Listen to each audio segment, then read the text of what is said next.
People around the world are reflecting on Queen Elizabeth II's life and legacy, of course. That's right. Right now, her coffin is traveling across Edinburgh to St. Giles Cathedral.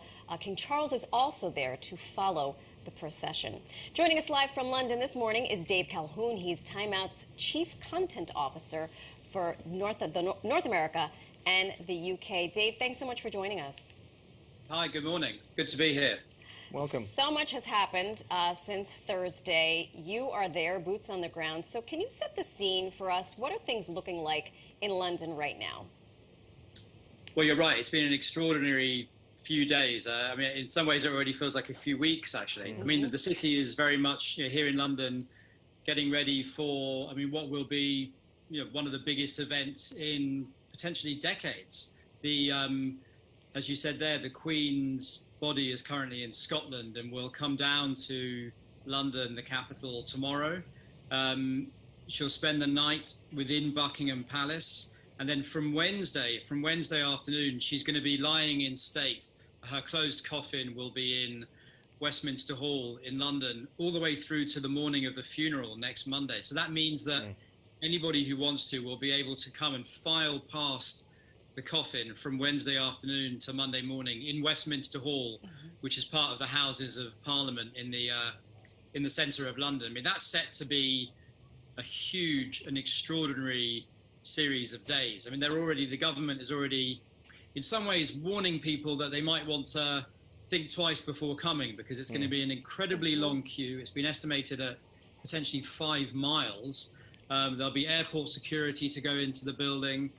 It's open for 24 hours. It's going to be, I think once, it's obviously a very sad and, momentous time already. But I think here in London, once these events start happening, and I think the city will start filling up even more as well. There's a lot more still to come. It's going to be quite an incredible few days, I think. Well, Dave, what can you tell us moving forward then exactly? A little more detail about what can we expect with the Queen's funeral, which is, I believe, next Monday? It is next Monday, yeah. So as I said, the Queen will be lying in state until early morning on Monday, till 6:30 a.m. Then the funeral itself is at 11 a.m. There haven't been exact details released yet of the order of service for the funeral, but what we do know is that this will be one of the, if not the biggest gathering of global leaders for many, many years. I mean, if not ever. I mean, we know, for example, that President Biden will be there. I mean, the heads of states from many, many countries, plus religious leaders, and many other dignitaries will be there for the funeral in Westminster Abbey. I mean, what we do know is that the service will be there in Westminster Abbey in the morning.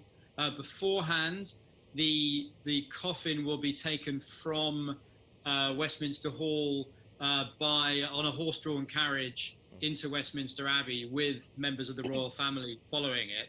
It will obviously be televised around the world, and I imagine hugely watched. Here in the UK, it's been declared that it's a national holiday on Monday, so many businesses will be shut, shops will be shut.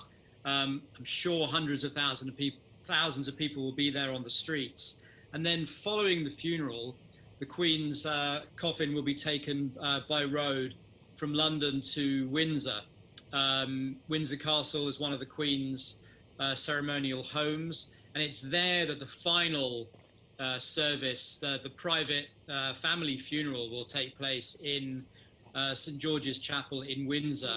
And then her body will be taken into the royal family vault underneath St. George's Chapel in Windsor. So that will bring that final committal in St. George, in the vault of St. George's Chapel, will mark the end of what will surely be an incredible day. Dave, we wanted to remind our viewers that as you were speaking, we were showing live pictures of the Queen's coffin being brought in front of what looked like a very stately structure. But, go ahead. No, I believe that's St. Giles Cathedral in Edinburgh. Okay, so, yeah. In front of St. Giles.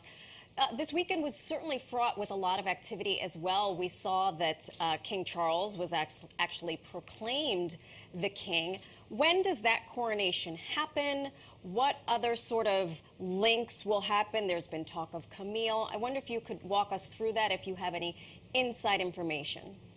Of course, yeah. So in terms of the succession, formerly Prince Charles, automatically became king as soon as his mother died. So he was king from then.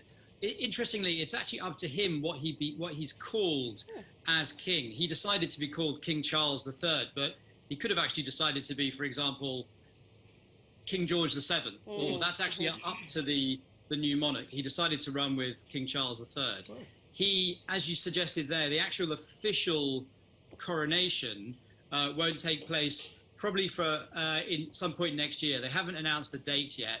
When the Queen came to the throne in 1952, the coronation didn't happen till roughly a year later in 1953. So I imagine that the coronation will certainly take place next year.